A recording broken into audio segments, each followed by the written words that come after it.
So last time we did a wine tasting, we pulled out the deductive tasting sheet and we tasted through like 5 wines. So let's follow that format. I think it was a good format. We tried to cover as much ground, talk as much wine generally for about 2 hours. I think we did about an hour and a half. And then I think we ended up getting through about 5 wines. So this is the same thing we're going to attempt tonight.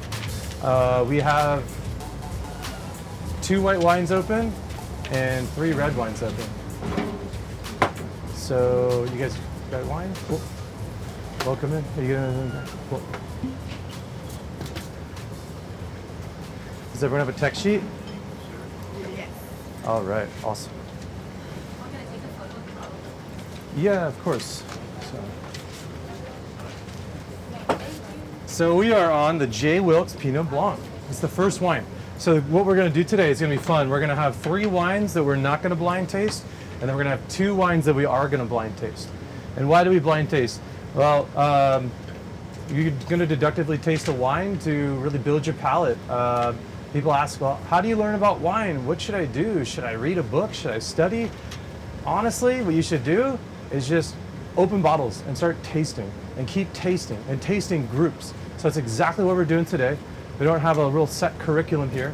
We're just going to have some tech sheets on some wines that we can reflect back on, so take these home with you. But ultimately, we're going to follow this deductive tasting sheet.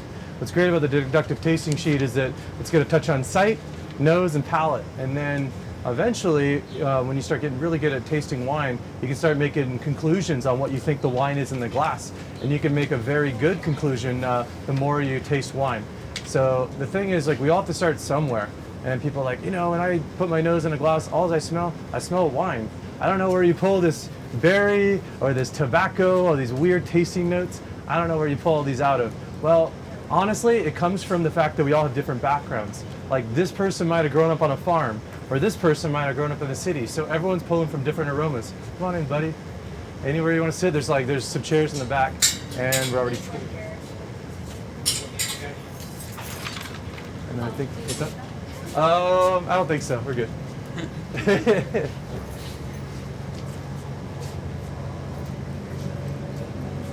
Cool. Thanks, Zach. Oh yeah, you need some more wine? Sure. No worries. What happened over there? All right. Yeah, you're like, I'm like drenched. It's fine. So everyone, pull out your deductive tasting sheet, and we're going to run through this wine together. I think as a group we can kind of. All right. So, clarity. Are you guys seeing like little particles in this wine at all? I'm not. It looks pretty clear. That's what clarity is going to be. If it's cloudy, that might be like a lazy characteristic you might find in maybe some champagne. You also might want to talk about gas evidence that'll come later. Will make you think you're perhaps dealing with like a champagne or something bubbling. But it's obviously still wine. It's clear. Brightness. So the way you detect brightness is like you could take a white sheet of paper and hold it, and if there's a light source somewhere, or even if there's not, you can see the reflection on your sheet. So like I can see that. I'm holding the plate like that. You see that? So look at that actual that light on your sheet. How bright is that? Is that bright? Is it brilliant? Is it star bright? Some of them are like blindingly bright. In this case, I think it's about day bright. This is what will give you maybe a slight indication of acidity in wine. So in this case, I don't know, day bright. Color. We're obviously on a white wine, so we're going to touch those white wine colors here. What do you guys think this is? Is this clear, green, straw, yellow, gold, brown? Straw with like a little bit of green. Straw with a little bit of green? Although it might be getting it right now. I think you're right on, yeah. Definitely straw, perhaps hinting at green. I totally agree with that. All right, cool. Concentration, looking at the rim to the center. Is there, I mean, it's harder to tell in the white wine, but it looks fairly similar all the way through, but it's going to be a little more concentrated in the center. That's pretty common. But basically what you're looking for in a wine is like you're going to gain color with age, and a younger wine is going to be not that, it's not going to have that much concentration of color, you know, right away. Rim variation, we already kind of touched on that a little bit, so I think we're looking pretty consistent all the way through with that straw color. Gas evidence, no gas evidence. I don't get any evidence of possible bubbles in this wine. Sediment particles, yeah, this is fine. Viscosity, so people love to talk about the legs, like it's the most important thing in wine. It's not necessarily the most important thing about wine, but we can tilt the wine away from us, and then you want to like look into the back of the glass and look at the primary tiers. So if you tilt it away from yourself and then pull it back, you're going to see those primary tiers form. And of course, there's going to be secondary ones forming and later, but we're kind of concentrated just on those first ones. And I don't know, they fall up medium. I'd say medium concentration, medium viscosity. Cool, so we're on the nose. We can finally smell this together. And I appreciate you guys all tasting as a group. So the flaws, the reason that's on there is because you right away you want to detect, is this wine flawed or not? Is there cork taint? Cork taint is one of the most common flaws in a wine. It basically smells like a moldy, wet cellar, like wet cardboard. And it's not pleasant. And what's so important about why we have to touch on whether the wine's flawed or not is that we don't want someone to have the false perception of a wine. So if you're opening a bottle of Italian wine and they don't know Italian wine very well, and you open it up and you give them a wine that's corked, they're going to say, oh, I just don't like that wine. And then they're never going to like try something again. They're going to just keep going back to what they know. So it is very important that we know what corked wine tastes like. We're probably not going to find out what corked wine tastes like today because I've opened all these wines and none of them should be corked. So right now there's no flaws in this wine. So corkiness is the most common taint, but then there's like volatile acidity. It's kind of like smells like nail polish. Then there's like cooked wines. So like if the wine got warm, there's like a nutty, like cooked fruit characteristic. That's like the wine got heated, left somewhere hot. So those are flaws, and that's why we like try to detect them flaws. So are there any flaws in this wine? No, let's move on. Cool, intensity. Is it delicate, moderate, or powerful?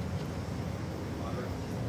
I would say moderate. Yeah, this isn't like totally jumping out of the glass with aromas, but there's definitely some stuff going on. And it's great because like, especially when you're doing with a white wine, they might want different things for different reasons. You might want a delicate wine, but then you also might want something that's kind of jumping out of the glass with aromas. So in this case, I think we're somewhere right in the middle, that moderate, maybe delicate as well. Age assessment, age versus vinosity. So we talked about age looking at the color, but what about age as far as aroma? It should be pretty bright and prevalent if it's a young wine, whereas like if the wine's a little older, you might have to like, really like search in there and find out what's going on. You might get a lot of tertiary, earthy flavors coming out to the forefront with age, but with a brand new wine, you're going to find that it's going to be just showing right out of the glass, exactly as the winemaker intends it. And for the most part, most white wines we're going to drink, we're going to want it. What's up, bud? You want to sit?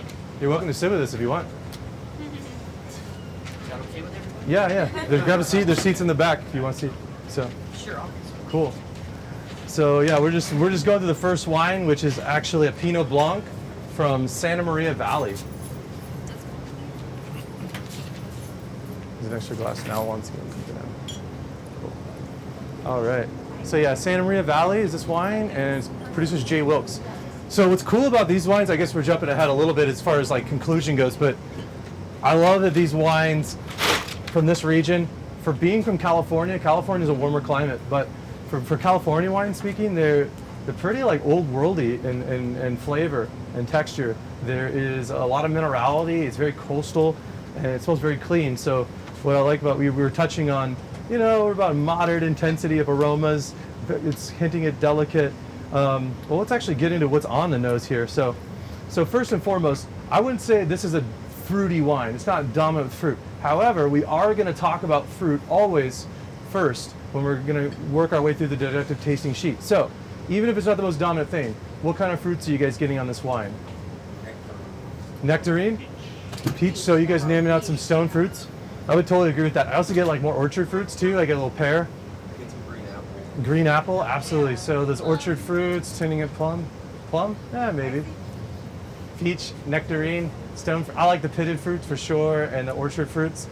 Pinot Blanc is related to Pinot Noir, but it's just like a deviation from what Pinot Noir normally is. And you're going to find it mostly in Europe. A lot of European, it's a more European varietal. You see it in Austria, you see it sometimes in France, in Alsace, which is right by the German border. It's also known as Weissburgunder, so white burgundy is what it translates to. But so yeah, you will find this in France, but it is a wine. It's mostly concerned with like old world people drink it, and it's usually dry. It can be off dry, but in this case, we're going to get to the palate soon enough. We're going to see if it's dry or not. So we got the fruit tones. What about non-fruit aromas? Are we getting flowers? Are we getting spice? Are we getting herbs? What do you guys get in this? Like a little bit of like fresh herb. I don't know exactly. Fresh herb? Pin it down on something kind of fresh. Like slate or something. Maybe a little like thyme. You said slate. I definitely get some minerality on there. Maybe like crushed seashell. I get like a kind of a really clean minerality. Did you? So when we said, so you typically you're going to go from fruit to non-fruit aroma, and then you want to move to earthiness. So what about flowers and spices and herbs? Maybe like herb de Provence. Do you guys get? It's a little herby, but I think it's more floral than the herbs. Maybe calendula, a little bit.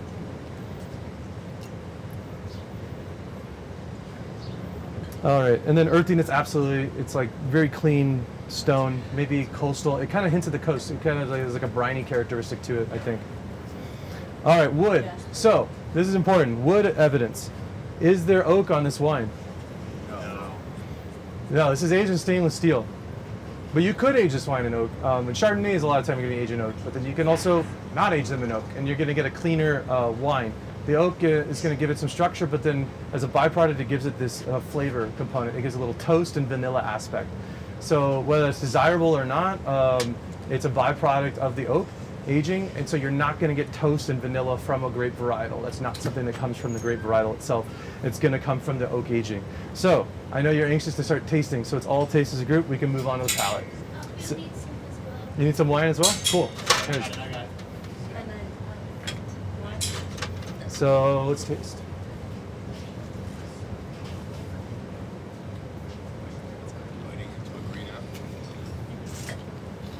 So is this wine sweet or not? Sweetness? Bone dry, dry, off dry, sweet? What is this? Is this like off dry? Off dry to medium sweet. So you said off dry and then you said medium sweet. Well, kind of going down. I don't know where the. So, well, this is good that we're bringing this up now, because one of the biggest misconceptions all of wine is the difference between fruitiness and sweetness. Okay? So, in this case, we're drinking this wine. I'll just tell you right now, it's dry. Bone dry. It's dry. There's no residual sugar, and where you'll detect residual sugar is on the tip of your tongue. So if you have this wine, because we're talking about maybe some fruit components, because in our mind, oh, I taste nectarine, and I know nectarines are sweet, or I taste mango, I know mangoes are sweet.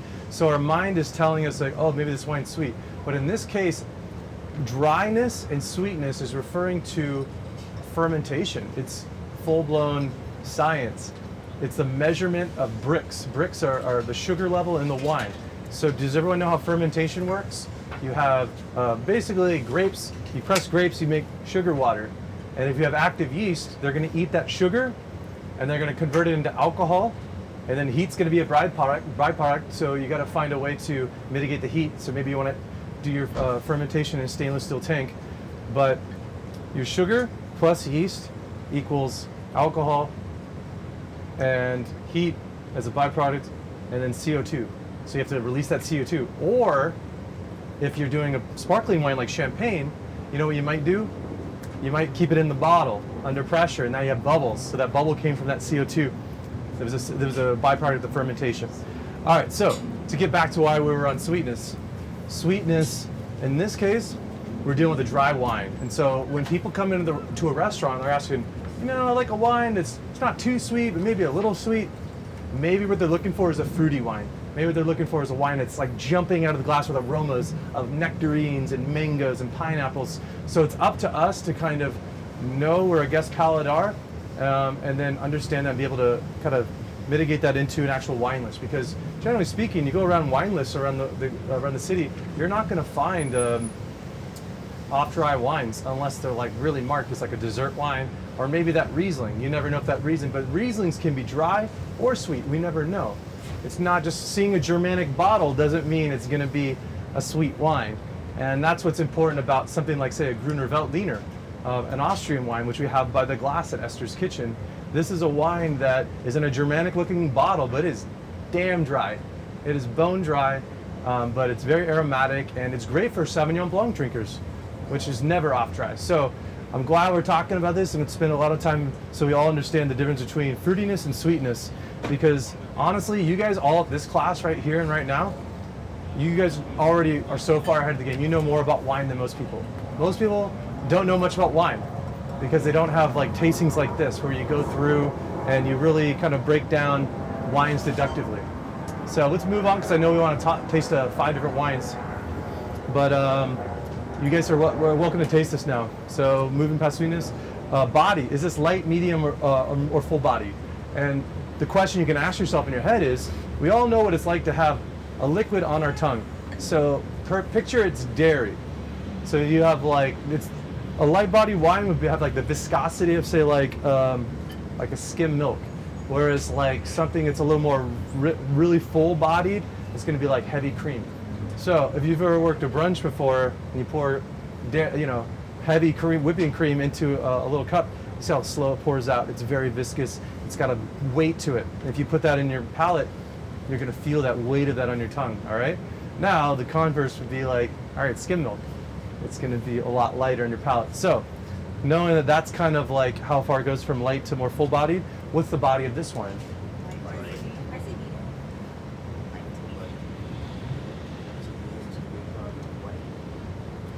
You can chew the wine. A little bit. Like have it in your mouth and chew on it.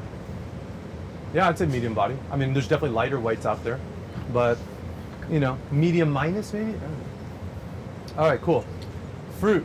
So we on the nose we said the first thing we shot out was stone fruits, peaches, nectarines, and then we also talked about orchard fruits like apples and pears. Is the palate confirming what we saw in the nose, or is it different? Definitely getting that stone fruit presence. Not I think overpoweringly so, it's present there. absolutely. I think there's more of the stone fruits on the palate than there were on the nose.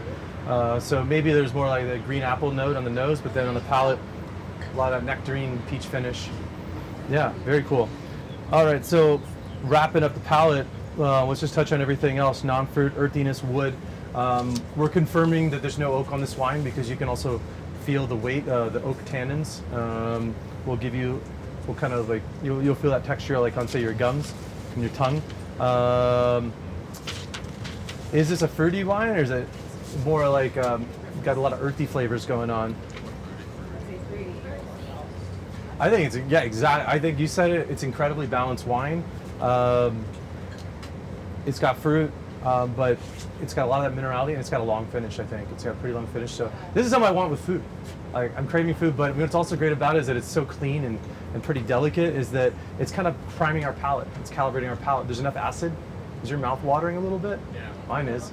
So what's great about that is like, all right, you're getting your wine ready. When most people come into a restaurant, they just straight up order that Cabernet Sauvignon, and then you bring it over and they're like, it's okay. Or basically just bombarding their palate with a big tannic wine or a big fruit-forward extracted wine. Whereas if you actually get your palate calibrated with either like some bubbles or maybe a crisp, clean white wine with your appetizers, because think about it, there's a lot of restaurants have oysters. You have maybe, in the case of this restaurant, we have yellowtail crudo, so very crisp, clean seafood. You have a lot of fried things, little bites, tend to go so well with white wine. So really, in a restaurant, you got to fight to get some white wine down on a table, and it's worth it. And I always have the line, even if you are a staunch red wine drinker, highly recommend starting with a splash of white wine. So maybe, yeah, and like staunch, we only use that for politics, but I think you can use that in wine.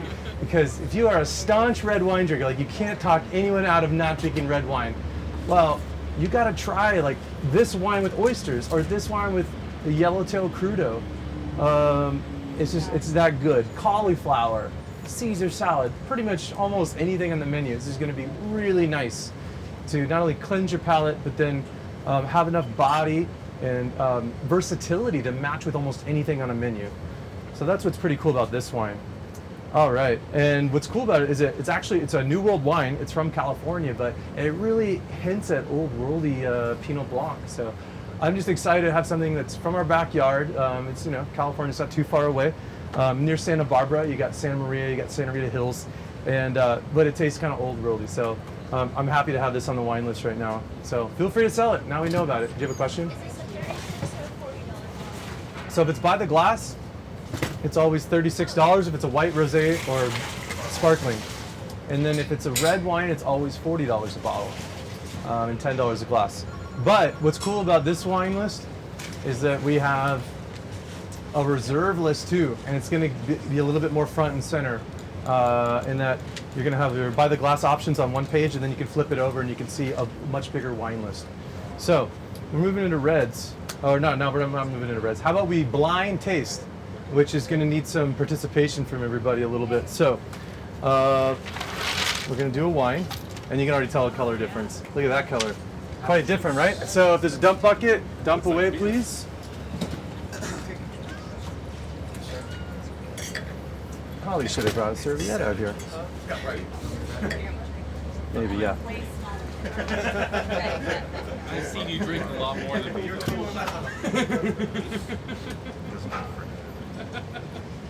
Yeah, it's a nice color one, right? Wow. So what's interesting about color, we're already like, that's like the first thing we're looking at is, it could be a couple things. It could be like skin contact, but then it could be also age. So don't taste it. Remember, we're going to all taste in a group, but you can feel free to look at it, examine it, look it over. Another question. Yes, you have a question? That last chain milk. Yes. What's the reason again why we don't age it and drink it right away? Well, I mean, with most white wines, they start to lose a lot of their aromatics. So there's no reason to cellar a lot of white wines when they're meant to be drank right away. However, there's some wines that you're going to want to age. You know, like white Burgundies, they go really well to age. You can let those sit for 10, 15 years sometimes. Am I filling all of these? But then for the most part, most white wines you're going to drink by the glass at a restaurant. This is important. You're going to want to find a wine that is a little younger. Like I'm not going to order a bottle of white wine at a restaurant if it is like too old for what it is. There's most Italian white varietals, you're going to want to drink them right after release. What's up? And what's specifically too old? Well, sorry. Did I miss somebody? The thing is, red wine typically ages longer than whites, usually, because red wine has tannins to it, where white wines typically don't. And tannins are one of the things that help wine age. So what happens is, does anyone know what tannins are? So tannins are polyphenols. So what happens is, given enough time, basically what they like to do is they like to bind to protein, okay? So if you have a brand new young wine and you drink a wine that's very tannic, it's going to start like attacking your gums. It's going to go right away to your gums because your gums are basically protein, like they're muscle. So the tannins start attaching themselves to your gums, all right? But say you leave that red wine in the bottle for a long time. If you leave that red wine that's super tannic into a bottle for a long time, those tannins are going to have nowhere to go but to attach themselves to themselves. So the polyphenols, they start binding together and they fall out of suspension within the wine and they become sediment. And that's why old wine has sediment. So typically you decant wine for a couple of reasons. The biggest reason is like we want to make sure we don't get sediment in the guest glass. So sometimes we might have an old wine by the glass and there's sediment in there. So we should be decanting and straining that off and putting it back in the bottle to serve it. But the other reason why people decant wine is to aerate the wine. And that usually takes more people's precedent. People realize that aspect even more so than the decanting to get sediment out of the wine. So good question about tannins. And then to go back to your original question about aging in white wine, well, you got to have the components to age. So the other thing besides tannins that helps a wine age is acid. if you have a wine that's got bright, vibrant acidity, and you have a wine that's high in tannins, oh man, a lot of times you can lay that bottle down for like 60, even like 100 years. One of the most age-worthy wines in the whole world is Barolo, and luckily we're going to taste a Barolo today.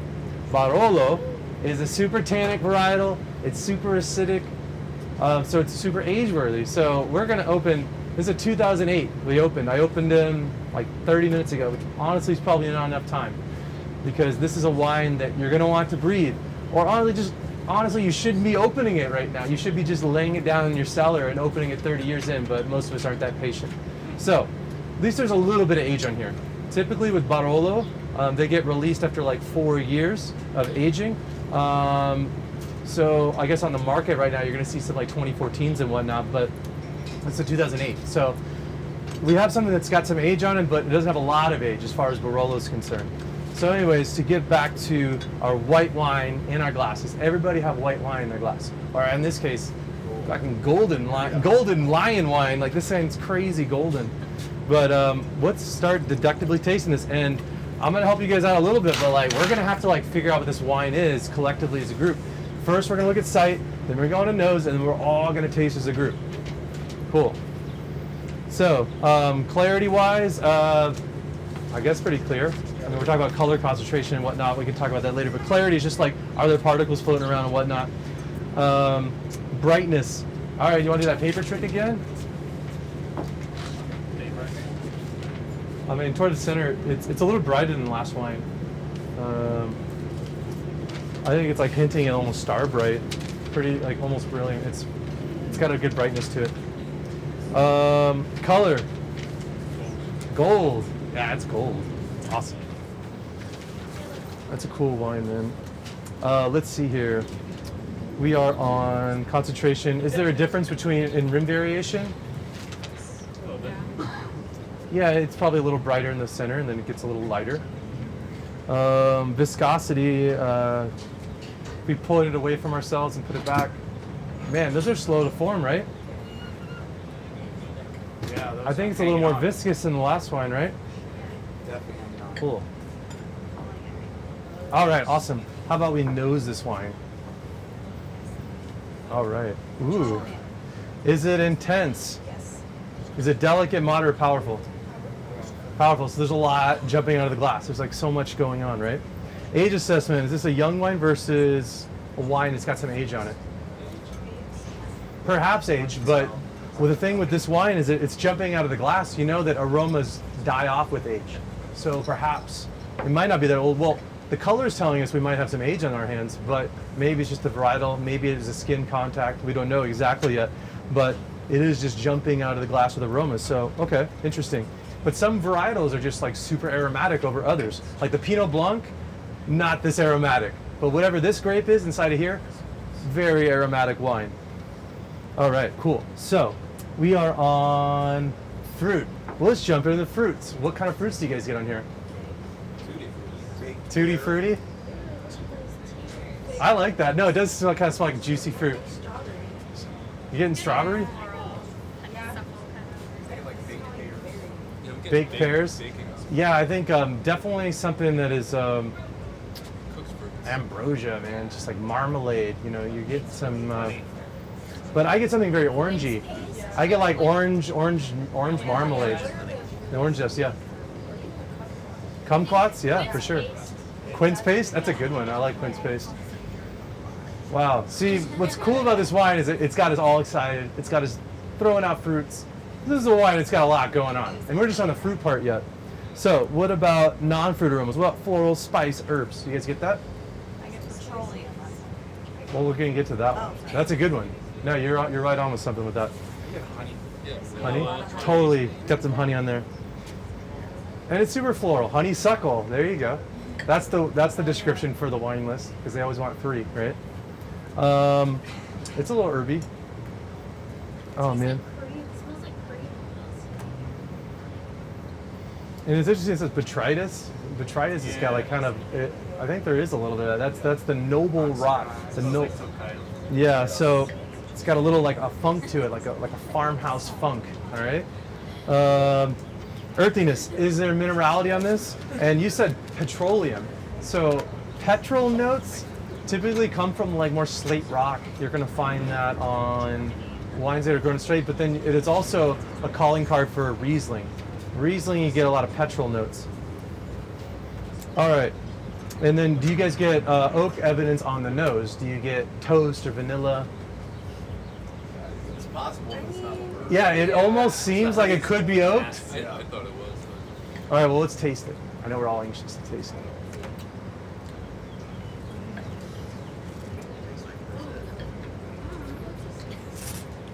All right, so first one, the palate. Sweetness. Is this bone dry, dry, or off dry? Sweet. Off dry. Are you sure you're not just saying fruitiness? Yes, no sugar. All right, why do we know that this is an off dry wine? You can feel it. You can feel it in your palate, feel it on the tip of your tongue. There's residual sugar in here. Good job. But typically, we don't taste a lot of off dry wine, so it's a special occasion. That's why I figured we blind this one. It's sweet or off dry? It's not full. I don't think it's that sweet. I would say off dry, because off dry means that there's residual sugar. It means it's not fermented dry. So I don't think, because with sweet and very sweet would be like, is the wine cloying? Is it cloyingly sweet? Is it just like sickeningly sweet? Like this is not. This is the sweetness is not like the most dominant aspect of the wine. I think everything else is kind of in harmony with this wine. All right, so body. Are we light, medium? Oh, go ahead. I have a question. I think the sweetness is dominant to me, but I think that the guests think it's sweet. If you told them it's not sweet, but it's off dry. It's like what Paul was saying about confusing sweet Yeah. and fruity. Yeah. But this is. Yeah. I mean, this is definitely a sweet wine. I wouldn't get bogged down with semantics like, is this off dry or is it more sweet? Like the fact that there is residual sugar, that we all agree on that, you can tell people it's a sweet wine. It's not a dry wine. This is not a dry wine. Yeah. So that's really the most important thing. Is this wine dry or is it not dry? And this wine is not dry. It's definitely off dry to sweet. Body wise, is there more body than the last wine? I think. Yeah. Yes. I think so. Fruit. What are the fruits on this one compared to the last wine? It's like caramel apple. Caramel apple. It tastes like apple juice. Totally. Yeah, it's so much more malic, right? Yeah. Mm. Green apple. Toffee. Absolutely. Look at that.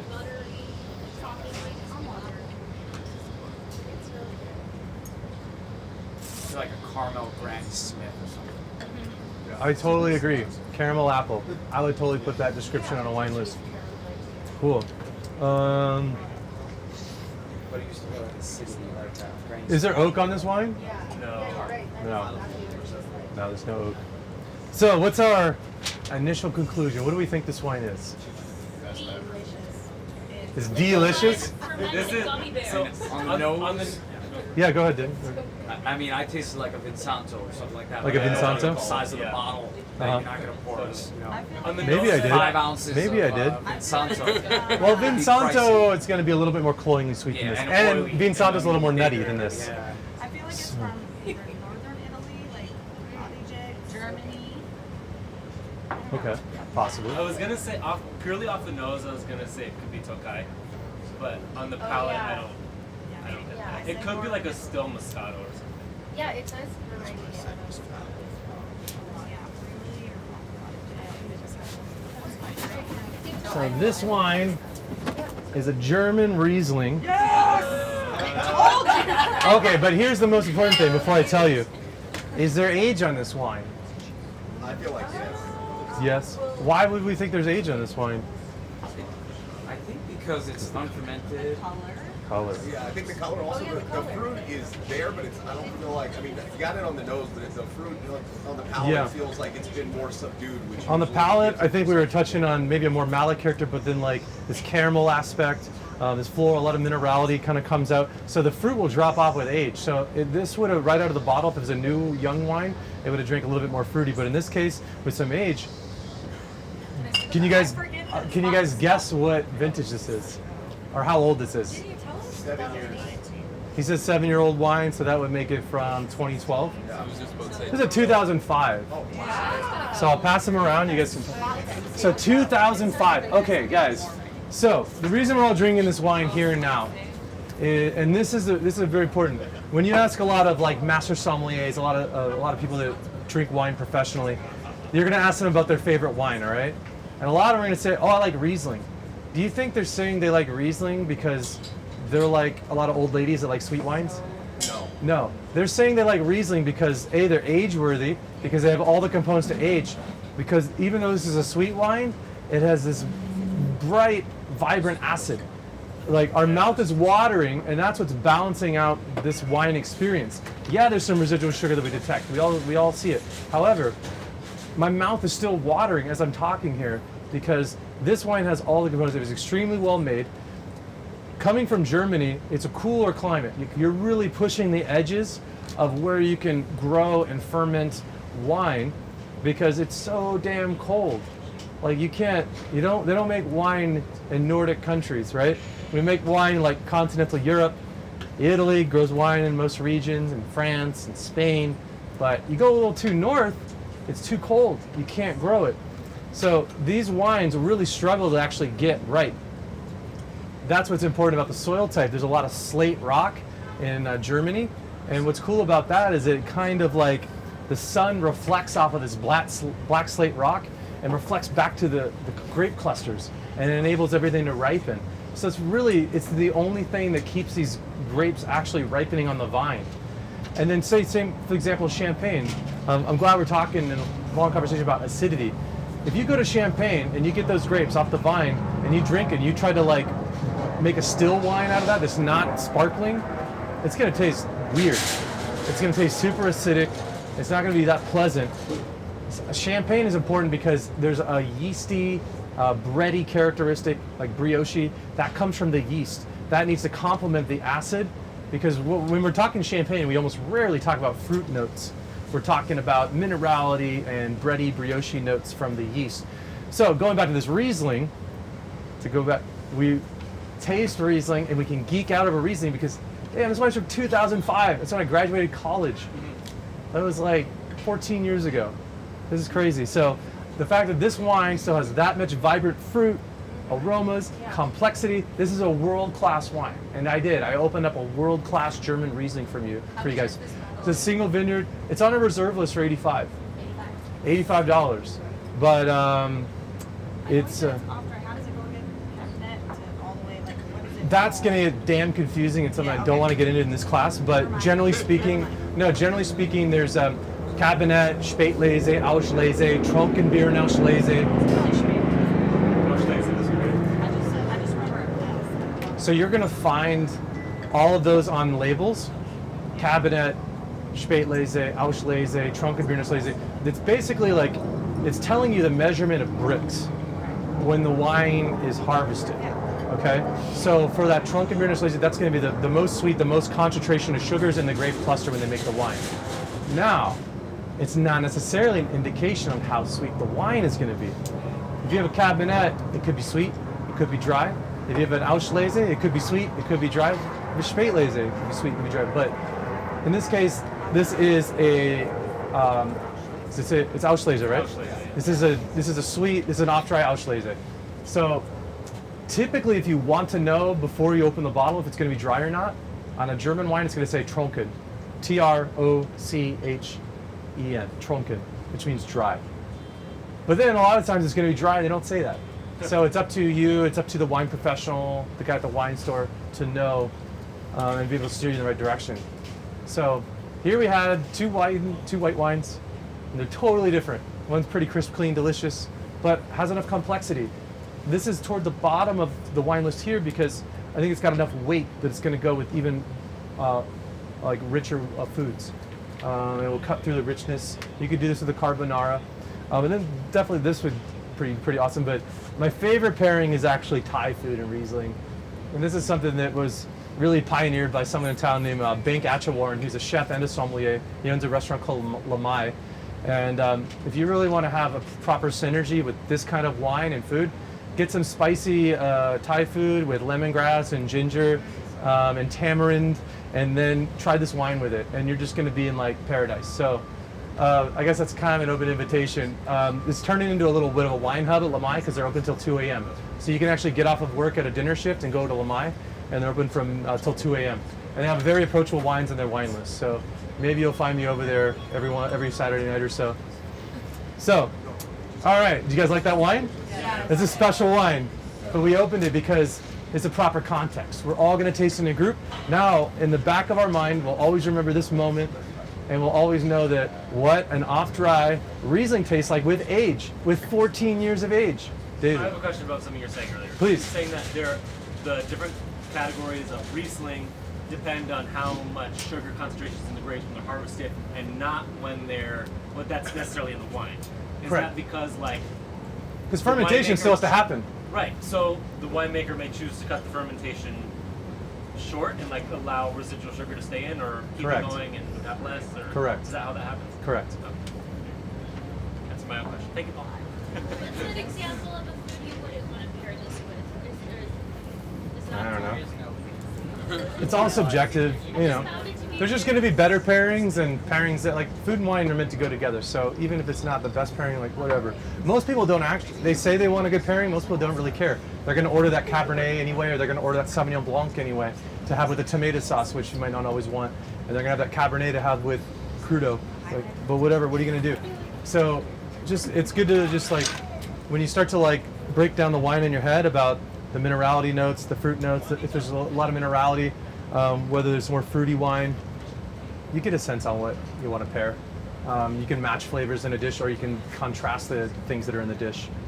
But I mean, for that tamarind, Thai food can be a little sweet, and it can be spicy. So acidity helps tone down spiciness, and so does residual sugar. So that's why you could reach for this when you're eating Thai food, because Thai food is really hard to pair with because it's so bold and in your face. But this wine actually matches that, and that's pretty bold in your face too. All right, let's move on to reds. What time are we, I guess? We are. All right, good, perfect. We're moving into reds. We got 3 reds to taste. You're all good.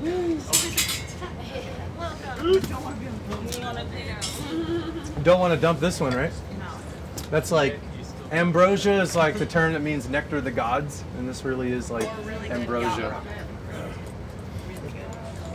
Alrighty.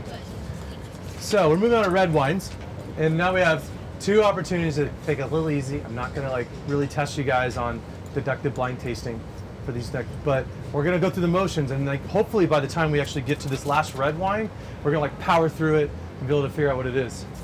So first wine, we're gonna do something that's on the buy the glass list. This is $10 a glass at Esther's Kitchen. This is the Perticaia Montefalco Rosso. All right, so we're going to the region of Umbria. Umbria is in central Italy. It's very close to Tuscany. So being that it's close to Tuscany, it's going to share a lot of the similar varietals that Tuscany has. Tuscany is like home and king of Sangiovese. But then Umbria honestly makes some damn good Sangiovese as well, as do some other neighboring regions. So here we have a Sangiovese dominant wine. But what it's balanced with is a varietal that's only indigenous to Umbria, and that's called Sagrantino. So Sagrantino, if you have a full Sagrantino de Montefalco, which would mean it's Sagrantino is the dominant varietal in the wine, it's going to be a pretty bold, full-bodied wine. But then the Montefalco Rossos are going to be a Sangiovese dominant wine, with Sagrantino as the minority in the wine. So you end up with a wine that's not going to be as bold as, say, Sagrantino, but probably more medium bodied. Typically when I have Sangiovese, I note that it is pretty medium, great to pair with food. The tannins are right in balance with the acidity, and it's got a lot of complexity, a beautiful balance between fruitiness and earthy notes. So Sangiovese, for me the calling cards of Sangiovese, cherry, white pepper, wet forest floor. If you walk through like a forest after it rained, it's a little mossy, it's a little wet. That's what I get in Sangiovese. All right, so the thing with Sangiovese, when you don't normally get this expression of Sangiovese in most restaurants. Most restaurants, they're going to pour you a Chianti, which we actually also have. But it's a great opportunity when someone says, I'll take the Chianti, and then they want the second glass, like, hey, how about doing a progression where you can stick with the same varietal, Sangiovese, but maybe we'll try something a little different, a little more bolder, just a different expression from a different terroir. The wine regions of Montefalco, it's really close to the Apennine Mountains. So if you look at Italy, the Apennine Mountains run down the spine of Italy. They go all the way from the north, all the way down to the bottom. And so literally the central part of Italy, you're going to see all these regions. There's 20 regions in Italy. The dividing line is the highest part of the Apennine Mountains from every region. So usually you got like the western side and you got the eastern side. And the Apennine Mountains are right down the middle. This is going to sit pretty close to the Apennine Mountains in Umbria. So we're getting a lot further from Tuscany, and it's usually pretty higher elevation up there as well. Is the soil pretty gravelly? It can be. It can vary widely, but yeah, it could be, you know, calcareous clay. It could be chalky. It can be gravelly. It can be a lot of different things. So on the site of this wine, let's move through the site pretty fast. It's clear. It's clarity. It's pretty clear. Brightness. The brightness was much more important in the white wines. You're noticing, right? Color. Now we can move into the red colors. So the purple, ruby. What is this?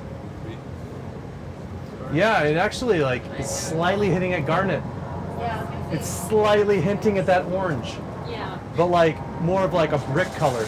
You know, how bricks are somewhere in between red and like orange. Yeah, exactly. So there's only like 6 varietals in the world that throw off this orange hue, and it's going to be even more prevalent with age. And that's Sangiovese, Nebbiolo, Pinot Noir, Tempranillo, Merlot.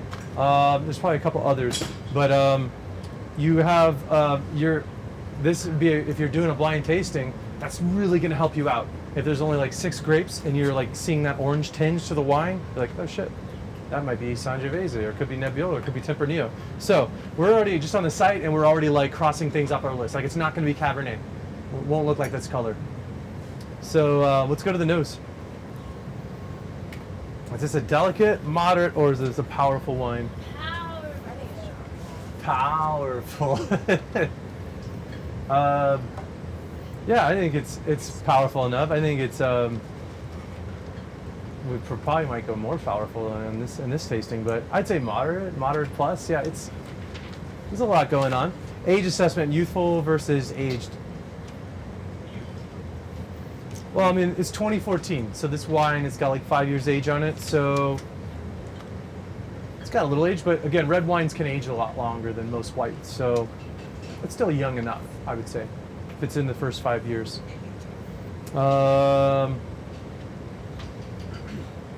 What do you guys get for fruits? Let's touch on those fruit notes. Black cherry. Black cherry? Absolutely. We said cherry is a calling card of Sangiovese, but it's definitely hinting more at the black fruit on this one. Or maybe the Chianti we have might hint at more like a tart red cherry. This is more black cherry. I totally agree. Pomegranate, right? Pomegranate, absolutely. Maybe hitting at some blue fruits too, like maybe a little plum. Yeah. Oh yeah, this one. It might be like, and here's the thing too, you might be thinking fruits in your head, but then there's also different stages that the fruits can be in. They can be underripe, they can be overly ripe, they can be stewed, they can be dried, like raisinated fruit. So know that you can still talk about a fruit, but then also explain in what state is that fruit. Is it unripened? So in this case, we're talking about a lot of different fruits like plums, figs, black cherry, but I don't think it's overly like cooked. Like it's, yeah, it's definitely maybe hinting toward the unripened, even though it is a more of a dark fruit component. So if you're on the nose, you're like, well, this is definitely probably not a California wine. This smells very Italian to me, even if it is a little bit more deeper and intense with a lot of things going on. So, Can you say the name probably? yeah, so Perticaya is the producer, and then Montefalco is the name of a town in Umbria. Coincidentally, if you're going to Italy and you're going to Tuscany, people always ask me, what's the best place to go in Tuscany? It's like, go to Umbria and go to Montefalco because it's close enough and you're going to get off the beaten path a little bit and you're going to eat like a king. They have like some of the coolest stuff. But yeah, Montefalco is like the name of the town. So in this case, the Perticaya is the producer, and it's a Montefalco Rosso. So it's a red wine from Montefalco. Montefalco is famous for being the hub for the Sagrantino grape. So there's a good percentage in this, but it's maybe probably like 20%. It's on your tech sheet, I'm sure. But we're looking at a Sangiovese dominant wine that has Sagrantino in it. So even though Sagrantino is the star of this town, we're dealing with a Sangiovese based wine because Sagrantino is fickle. It's not easy to grow everywhere, and you're really gonna put that in your high-end wines because it is a very tannic varietal, and it's something you're gonna want to lay down in your cellar for a long time. I still have Sagrantino in my cellar from 1999. I'm still not ready to open them yet. So Sagrantino is a very tannic varietal.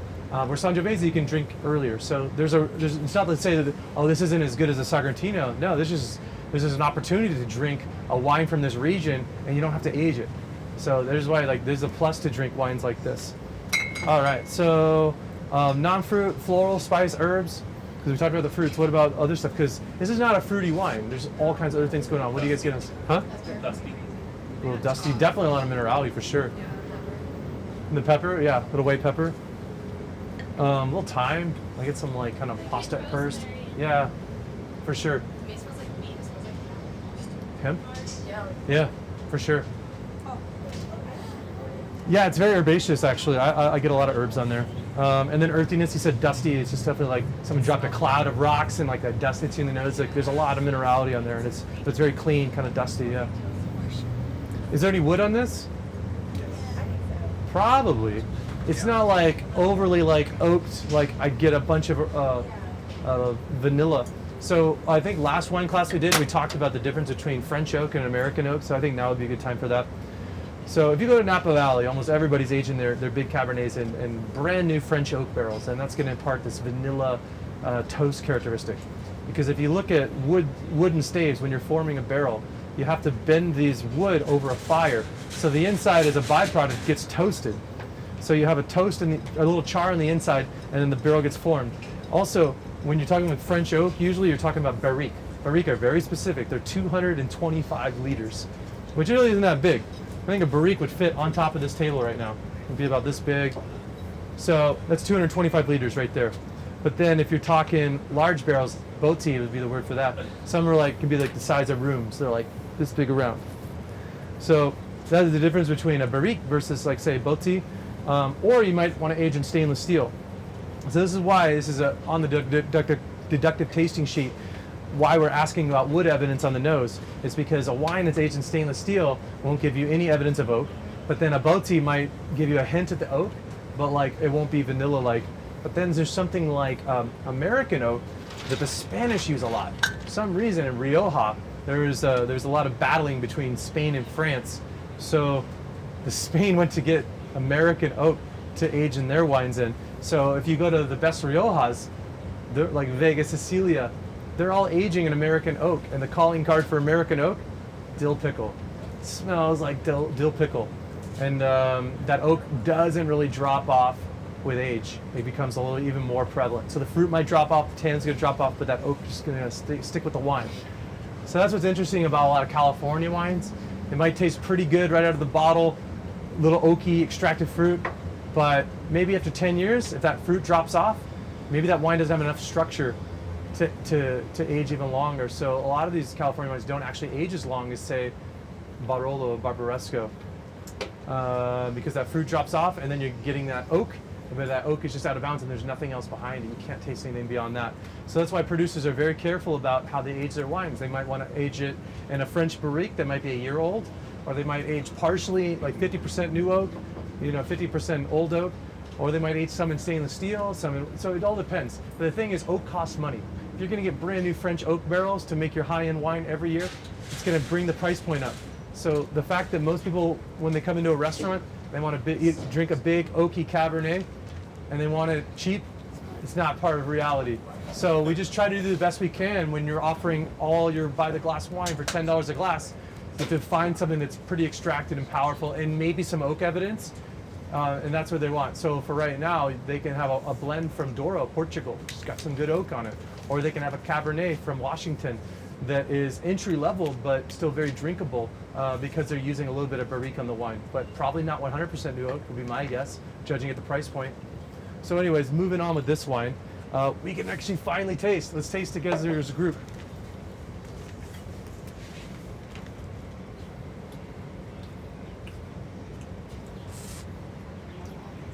Sweetness, dry, bone dry, what is this? It's dry. Cool.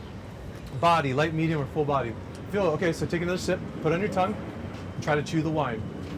Does that feel like skim milk? Does it feel somewhere in between, like a 2%? Does it feel like heavy cream? Just a light body. Like the nut milk. I say light. I don't think it's light. I could be wrong.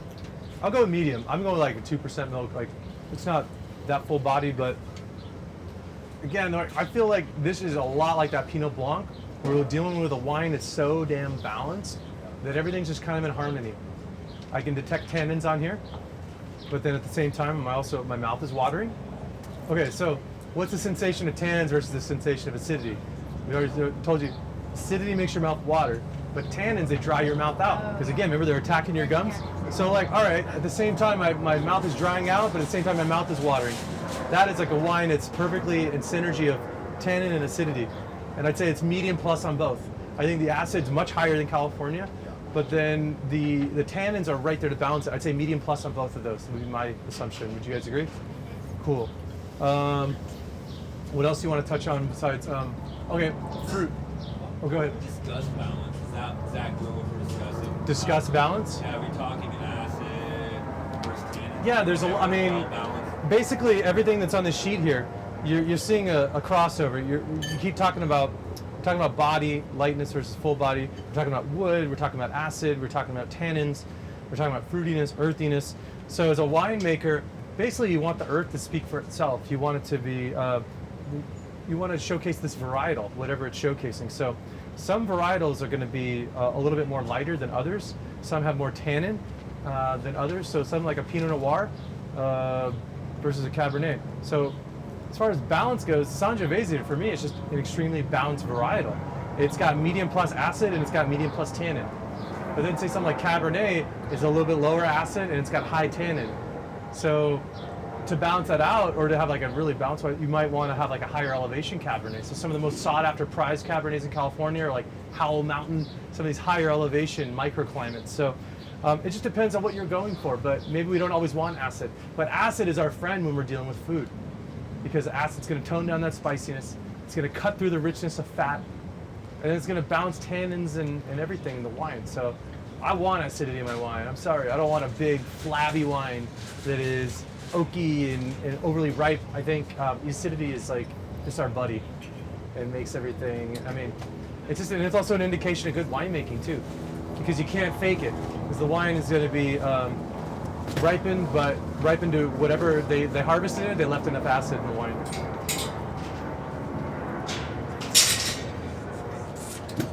All right, so any questions about Montefalco Rosso? What's up, bud? Any question about Montefalco Rosso? So now we don't always have to sell Chianti. We can also give them this, and they're going to get a similar sensation, but maybe they're going to get more of the darker fruit tone. And there's also a gaminess, which we didn't talk about, which I always get from Umbrian wines. It's like this roasted meat characteristic. So there's a lot of things we threw out. We threw out that white pepper, that forest floor, like that mossy, wet forest, black cherry, but then like a kind of a gamey characteristic. And that's really what's coming from that Sagrantino. That's what makes this different from a Chianti. Questions? Generally, when we talk about grape varietals that are more tannic, it's because they have a thicker skin, right? Yeah, the tannins are in the skins. So it just depends on the genetic makeup of that varietal, that grape. You know, it's going to be either a tannic grape or it can be not tannic grape. Any other questions? What's up? Food pairings, like with our food? With this, God, anything with tomato sauce, anything with pork, like the whole damn menu, like everything with this. Because, you know, a lot of times we're playing around with a lot of different tomato sauces. So obviously like bucatini amatriciana, obviously like sausage that's spicy would go really well with this. Whatever, anything you throw at this, maybe not crudo, you know, cauliflower, you know, but like there's things that you're hinting at, oh, I want a white wine with that, and then I want a red wine with that. And then like, all right, well, which red wine? Well, when in doubt, just like throw this at it. It's going to go. And it'll be bold enough, I think, because we talked about the medium plus tannin. I think it's bold enough to go with even the boldest dishes, even if it's steak or whatever. It would still be a great pairing, but it's got enough acid that it makes it, so if it's a fatty dish or if it's the acidity in the tomatoes that you're competing with, it can balance. It can be a really good pairing. Cool. All right, guys. How about we move on to the next wine? We're going to taste Barolo. I thought it was really important because it's a core group of y'all here today. And normally it's not always possible to open a Barolo because Barolos are very, very special wines. They're aged 4 years, a year longer if it's a Reserva. And we don't ever really get a chance to taste them. But today I figured it's a perfect opportunity to taste because there's a lot of us here. We can open up some Barolo so we can all assume it. Instead of talking about what Barolo tastes like, now we're all going to know. We can all come back to this moment and know what Barolo tastes like. So we're at 2008. So it's a wine that's 11 years old from when the grape was growing, but still kind of a baby, to be honest, in the realm of Barolo. I should probably use a serviette. Yeah, so guys, start examining the color while it's poured. And see if you guys can come with like a group consensus on what you guys think this color is.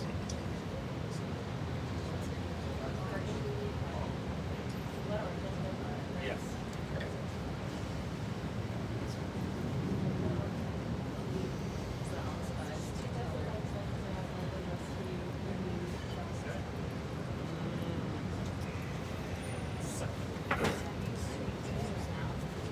You guys having fun? This is great, right?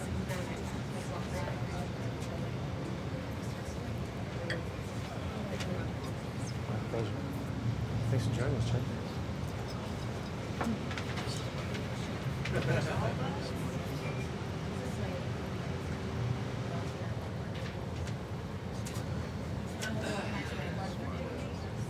Yeah, I saw that. So, if you look at the text sheet, it says Battaciolo, which would be the producer, and then it says Boscaretto, which would be a vineyard site, and then it says Barolo, which is a region.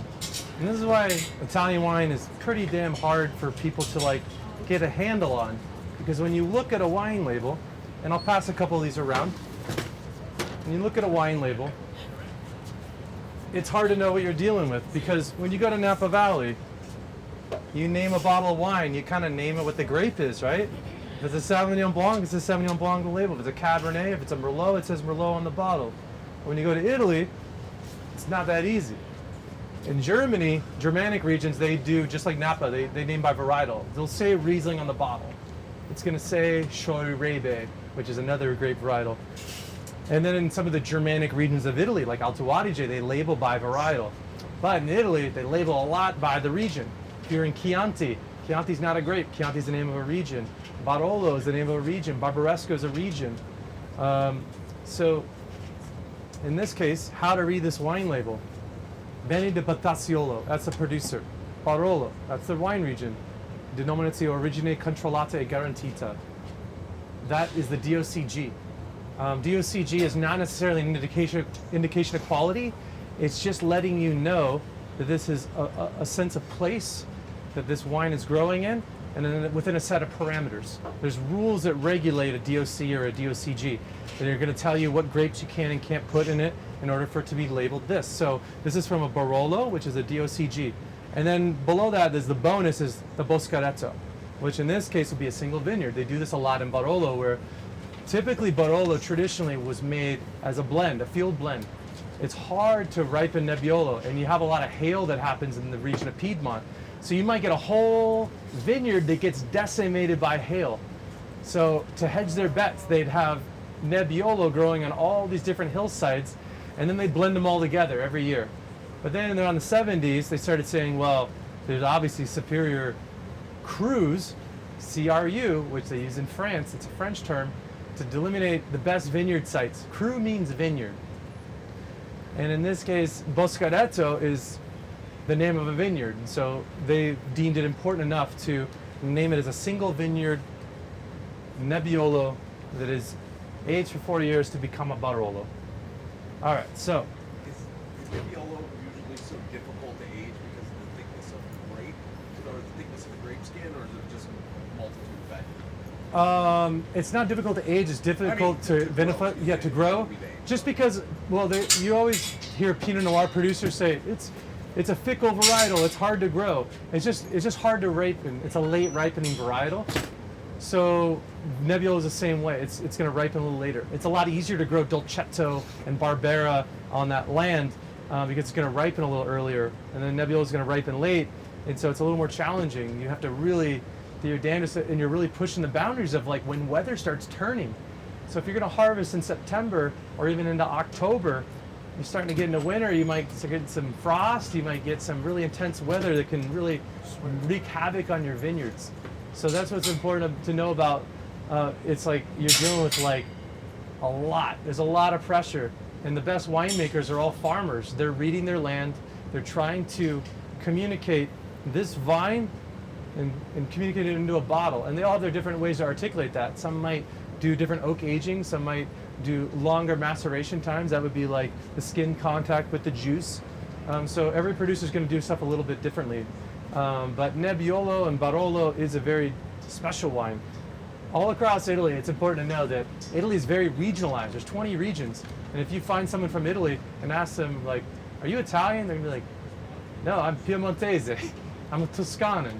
I'm from Sicily. They're going to identify with the region more so than their country. Because Italy was only unified in the 1870s. So it's a very strong regional identity. So in the case of Barolo is such a special wine that it transcends regionality. That it is like the iconic Christmas wine of Italy. People give these as a gift on Christmas time. So Barolo is a very special wine. And we're opening it today so that we know what it tastes like. And we know how to communicate to the guests and know that it's on the reserve list to sell. So let's, color-wise, definitely more of the garnet, right? It's definitely a lot more of the orange happening. It's this total brick. Like if you want to define what garnet is like brick color, and this is it. And you're going to see a lot more rim variation with the age. So if you have like a 30-year-old bottle Barolo, it's going to be even lighter toward the rim, and then it's going to get a little bit more concentrated in the center. But here, it's a little bit of age, but not a ton. So it's fairly consistent enough throughout, but it's definitely more orangey on the edges, correct?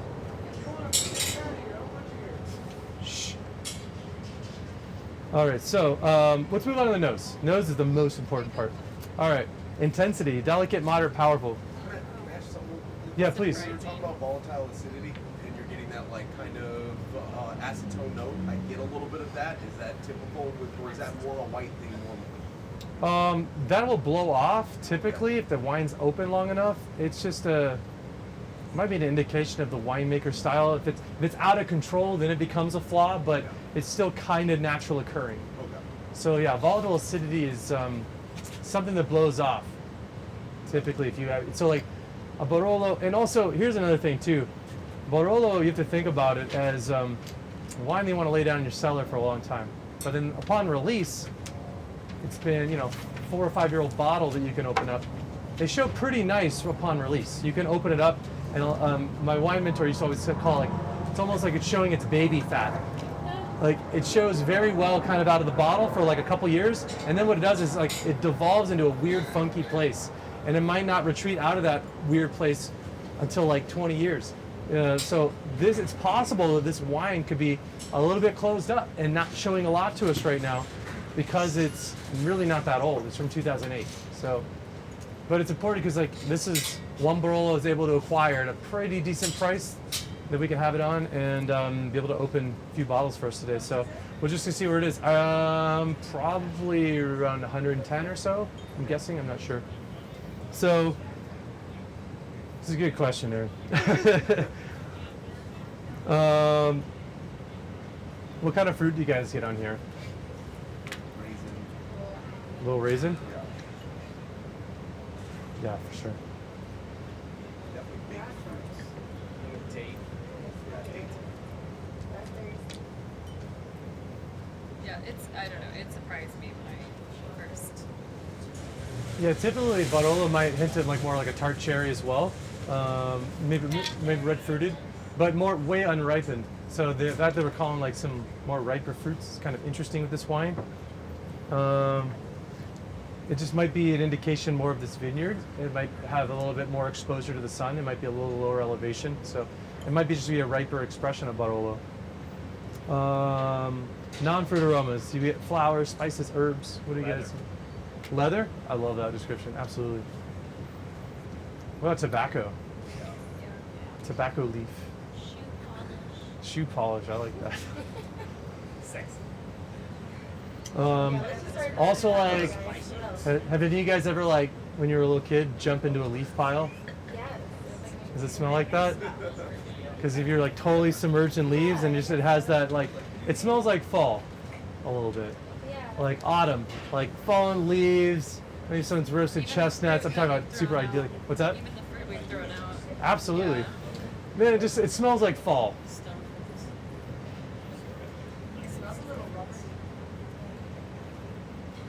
I love some of the Yeah, it does. expressions you guys have. No, it's good.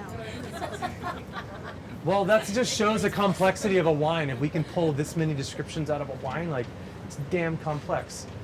So, floral spices, herbs, and then earthiness. What do you guys get on the earthiness? Mushroom. Mushroom, like dry. Absolutely. Such a calling card in Nebbiolos to get like a fungal note. It's funny, it's interesting that white truffles are prized in this region, black truffles they grow, and his wine is like got a lot of mushroomy notes. So they go hand in hand. If you got like mushroomy dish, this would go really well. Like a violet note, like a green dip or lettuce. Super floral. This is like your grandmother's potpourri in her bathroom. She has these dried up rose petals. So like dried up rose petal, not a fresh rose, but like crushed up like dried rose petals. There's other note I wanted to talk about too, which is gonna sound weird as hell, but blood.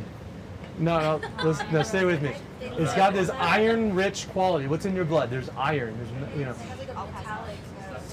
This is the soil type that we deal with a lot of time in Barolo. There's a lot of iron-rich soil, or it might be really rich in magnesium. So magnesium could be like an aroma you get on Barolo Barbaresco. You know that like if you get that iron-rich soil on another wine, or if you smell the fallen leaves and that potpourri and that truffly note and that tart red fruit, all right, maybe we're dealing with a Barolo because we talked about all of those. All right, guys, let's taste. I know you're anxious.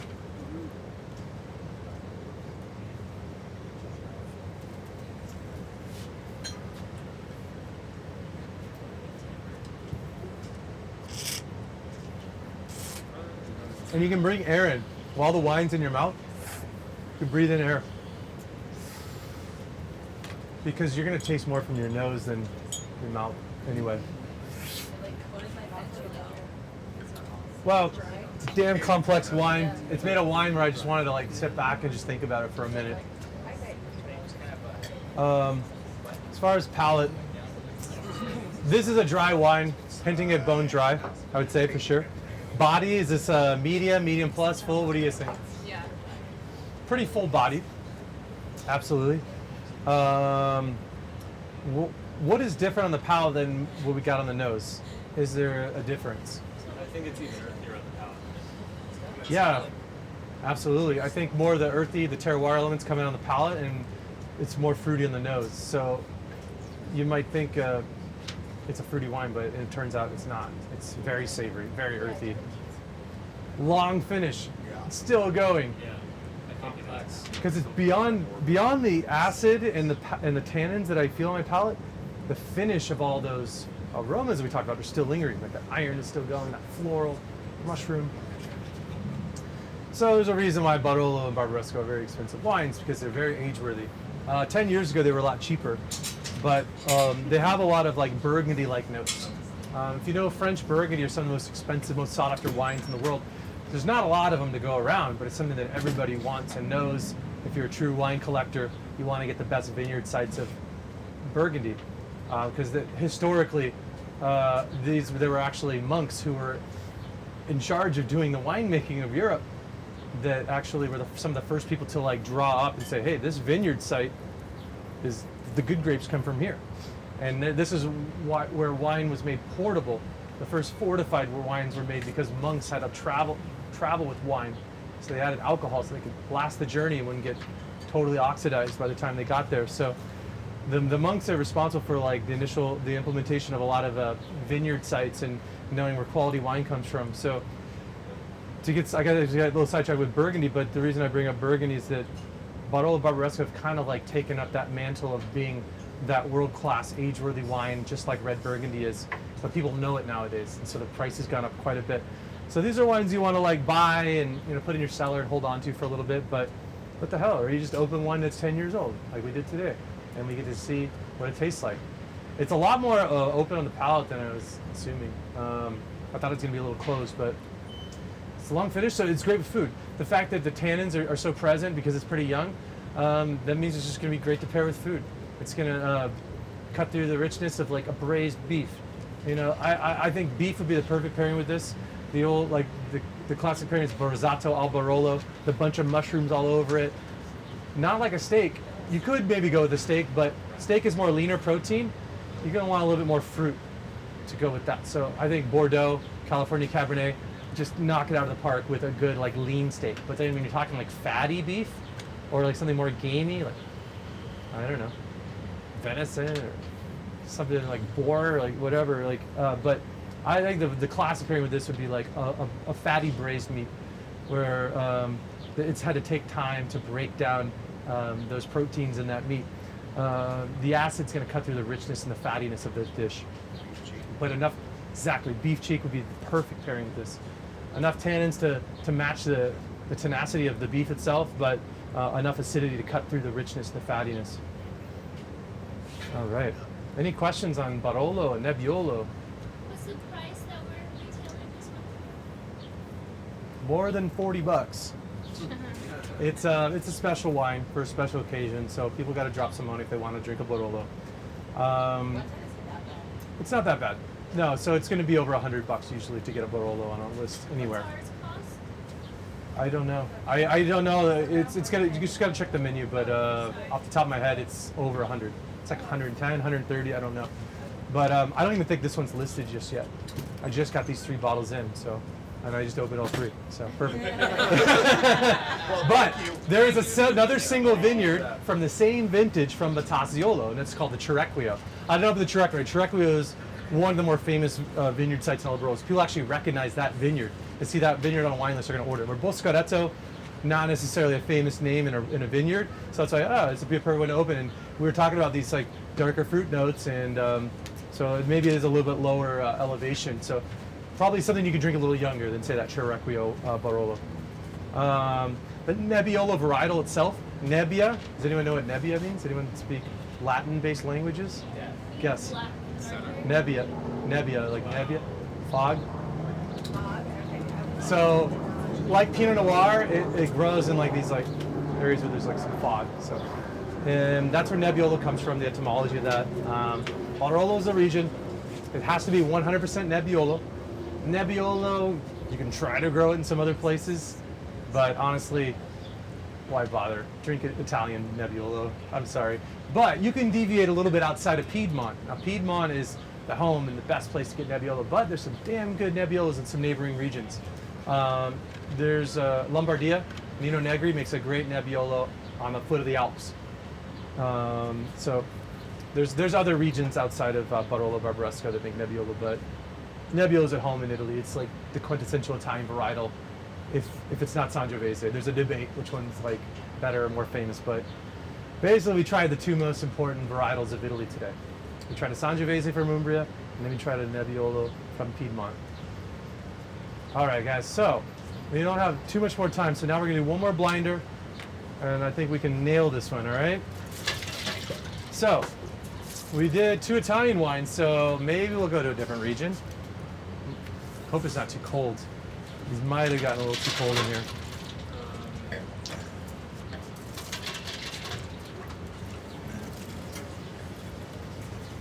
Did you guys like that wine though?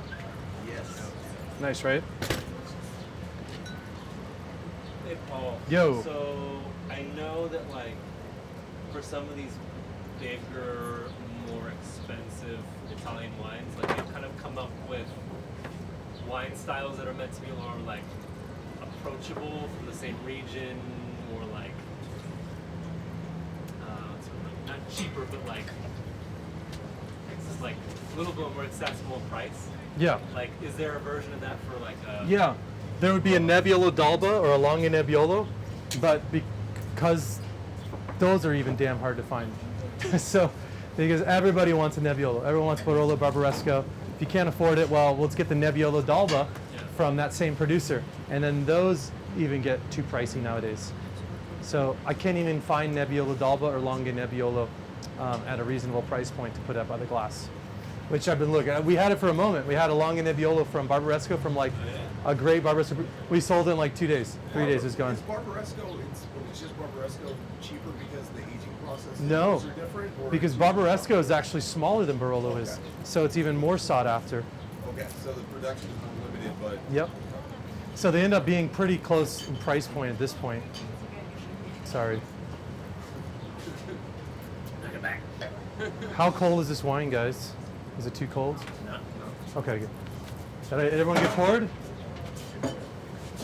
All right, guys, final wine. Let's be pros about this one. Let's knock this one out of the park.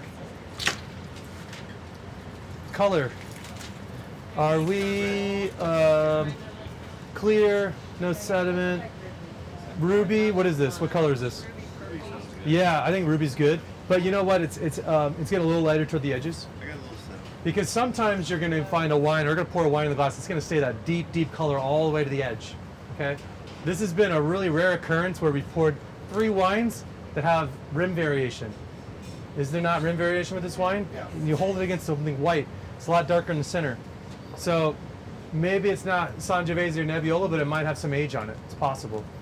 All right, so let's move on to the nose. What do you guys get on the nose here? Let's touch on fruits first. Very fruity, yeah. What kind of fruits do you guys get? Cherry. Do you get more like a red cherry or a black cherry? Black cherry? You said sweet cherry. Does that mean, do you guys get like an unripe cherry? Do you get like a candy cherry, like a more? Yeah, it's like almost overly ripe cherry. I agree. It's so maybe we're dealing with a warmer climate, perhaps. Kind of sweet. I would even describe it as a Harry's berry. Harry's berry. Yeah, well, those are like really organic, well-made strawberries from Oxnard, and so the crazy thing about the strawberries, like there's no white part around the green, so there's a full ripeness all the way to the edge, which is hard when you go buy strawberries. They're not always the best quality because there's such a demand for strawberries. So I guess when you're dealing with this wine, yeah, we're looking more on the cooked fruit note. We're looking for more concentrated fruits, maybe something more jammy.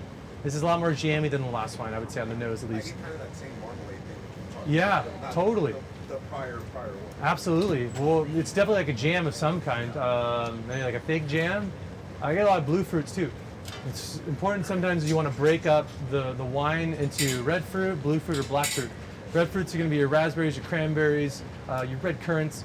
Blue fruits might be your like figs, your plums, and then like your black fruits are going to be your blackberry, your cassis, black currants. So I kind of, honestly, I get the whole damn spectrum of fruit in here. I get red fruit, I get blue fruit, I get black fruit. There's a lot of fruit going on. So yeah, we'll get to that. Let's move past the fruit to non-fruit. Floral, spice, herbs. Do you guys get that on here? Black pepper. Spice, for sure. There's a lot of spice on this. Oh my god. There's a lot of like baking spices, a little cinnamon, clove. I feel like I'm getting pyrazine, but maybe that's just me. Probably.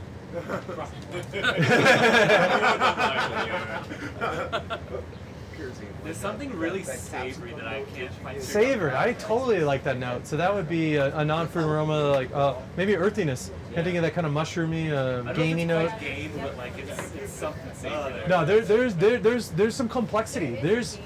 What's cool about this wine is like, all right, we named all these red black fruits, but then look at this. We're still finding more layers to this wine. There's a lot more beyond just the fruitiness of this wine, which is cool because we're hunting on a lot of these. There's a lot of minerality. There's a little savory game. Wood, is there oak on this wine? Do you guys get that toast, that vanilla characteristic? I do. I get a little of that toast, a little vanilla.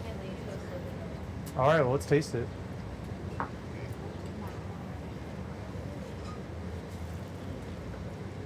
Huh. I get mezcal notes out of this. This is weird. I like that. Yeah. Oh, shit, you're right. Definitely like Totally. there's definitely some That's green the very bell first thing I pepper. said. Wow, bell pepper. Yeah. It's more vegetal in the palate. As soon as you taste it, you said mezcal. What is, okay, so guys, as a group, let's play a little lesson. What is mezcal? Mezcal is an agave plant that's roasted. They fire roast it. So now we're getting something that's kind of like toasty, roasted, vegetal. And then Aaron said green pepper. This is why we taste in groups. Because it's not just wine in the glass. I mean, it is just wine in the glass, but wine has complexity. And if you're getting complex wines that are well made, you're going to start to pull out different varietals. And the molecules of this particular grape varietal are going to match the same varietals of this plant or this herb or this fruit. So this is why we can geek out over wine, and we can pull a lot of complex things out of here. Is this bone dry? Is it dry? Is it off dry? Dry. I don't think it's bone dry. I think the last one was way drier than this. So maybe bone dry would not be correct. I'd say dry. Body, full body, light body, medium? Medium plus. Medium plus, yeah. So it's got a long finish though. So maybe we have some age on this wine, maybe. And that might be what we figured out from the wine when we were looking at the site. Also, we forgot to touch on like the viscosity. You can tilt the glass away from yourself and back. Tears are forming pretty slow, a little more viscous. Well, you're always going to get secondary tears, but try to get the first ones, and then they're slow to form. So we talked about oak. So the difference from what I gather from you guys, which I totally agree with, it's more vegetal in the palate. It's kind of smoky, roasted meat. You guys like this wine? It's good, right? All right. Do you guys think this has some age on it? Probably. What do you guys think this wine is? Is it a wine that's currently on our list? There is one of these wines on the list, but this one is not on the list currently. I was gonna say no. There's a wine like this on the reserve list currently that I know you guys have sold. It might not be Italian. Is it Italian? Oh. Huh? What'd you say? I said on the nose, I thought it was an Amarone, but It's a good guess. now Anyone it's else? Amarone? It's possible. Is there a bottle over there? I think someone should unveil that one. What is it? What is it? Da, da, da, da. It might be California? California Cabernet, maybe? Oh, shit!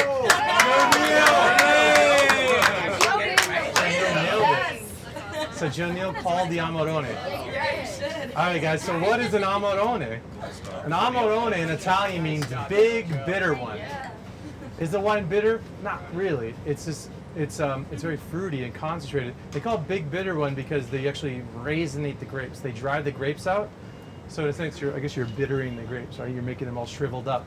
So what they do is they lay out these grapes on these bamboo mats, and they make sure that there's perfect humidity and the room is aerated, and they dry the grapes out for like at least 3 months. So this is actually a very solid small producer. I was lucky enough to get a good buy on this, so we opened 3 bottles, and it's not currently listed, but it's going to be on the reserve list. I'd guess for like at least $80. What's the grape in Amarone? So an Amarone is always a blend. The dominant grape in the blend is called Corvina, and I have tech sheets. It's the same as using Valpolicella. And sorry, yeah, I actually have tech sheets for if you guys can take these and pass them around. So yeah, exact same grapes in Valpolicella. You can take one and pass them down, and take one of these and pass them down for the whites. So thank you guys for doing the blind tasting with me. I think it's a lot of fun, right? Yeah. We did some as a group when we get comfortable with it, but like you guys are getting really good at wine, and so it's good to do the blind tasting because it really tests ourselves. And look at Jonelle, she nailed the wine. She literally said exactly what the wine was, even though it was wrapped in foil. smelling Italian wine for a very long time. There you go. So Amarone, it means big bitter one, but they dry those grapes out, and it's a blend. It's a field blend. Usually it's a Corvina dominant, and then there's a couple other grapes, which are usually like Rondinella Molinara, but it can be a couple other ones as well, Proetina. But generally speaking, you're dealing with a Corvina blend, just like the Valpolicella Ripasso.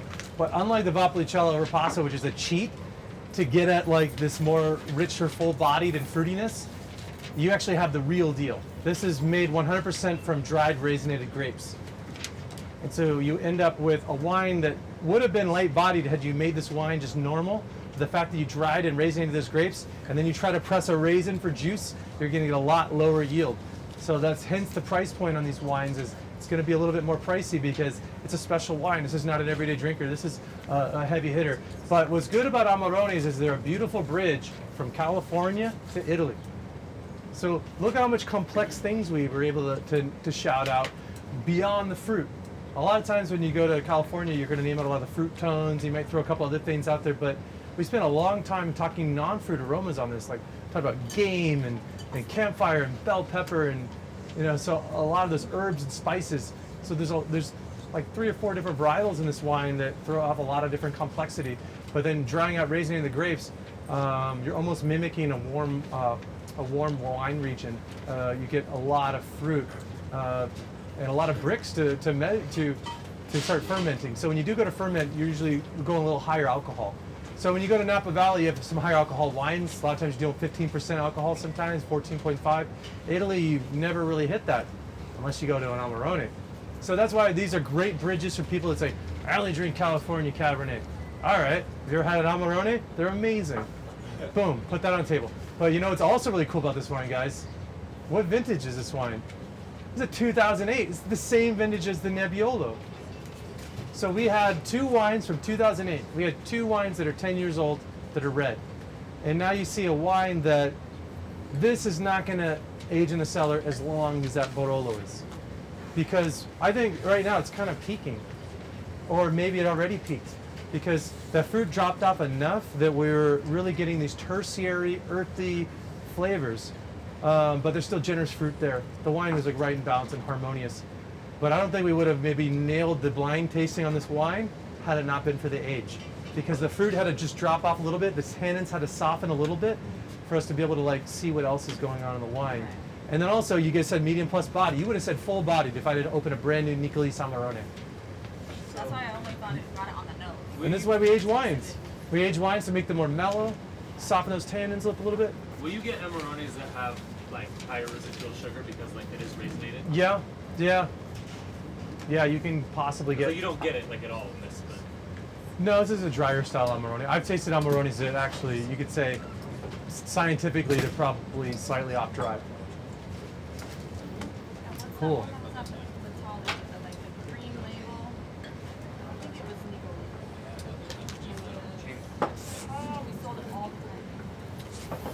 Well, I think that is pretty much going to cap it. Thank you guys for being of attention. Thank you guys. So, just keep it going. Keep the energy going. Like, this is how wine education happens. It happens if you apply yourself. So don't ask me the book to read or this or that. Just keep tasting wine and get a tasting group together or buy wine and then like tasting groups. And thank you guys. Thank you. That was a lot of fun. Thank you, Mr. Paul. Thank you, Mr. Craig. Take your glasses back, dude, my friend. Pick up after yourself. Run outside my brother.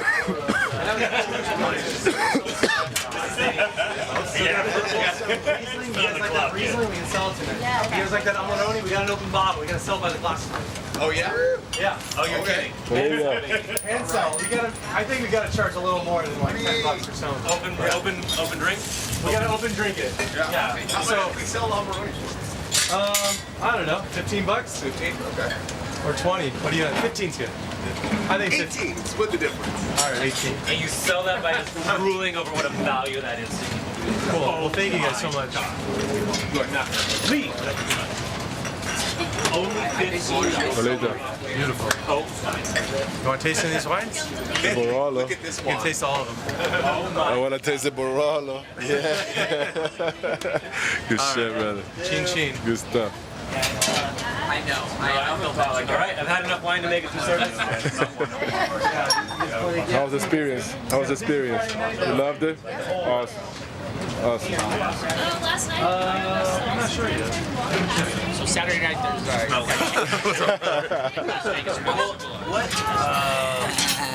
I'm not sure. I think I'm working. I'm usually working. So, and then I'm out of town on the 7th. So I think I'm working straight through too. You liked it? Yeah, Did you learn a lot? I did learn a lot. I took notes on everything. Good. Paul, you did a great job. Man. Great job. Thanks. You liked it? Yeah, it was great. Awesome. From Yeah? today. How you feel about the tasting? So much fun. So much fun, huh? This in wine No. indicates acidity. Jeff, what do you think about the tasting? Esther's Awesome. Kitchen. Paul did a great job. I mean, it was very professional, and I mean, he's really good at leading people around. A lot of knowledge, huh? A lot of knowledge. Awesome, Ton of man. Thank you knowledge. for having me here, man. Thanks for having me here. Awesome. Rose whites should be aged. Rose whites should be young. How I feel? How was the tasting? It was good. Awesome, huh? Learned a lot. Learned a lot. Yep. What about Larry? Oh my God. You know, the tannins. You know, I was getting like hints of mushroom and chocolate out of the the red one? yeah, the red. Good stuff. You know, really complex. You know, what's coming out of Oregon lately is just so, It's a bomb. yeah. I mean, they're taking it to another level. I you know? think they're the next Italy. Yeah. Napa's got to look out. All right. Thank you, sir. It really Over and out.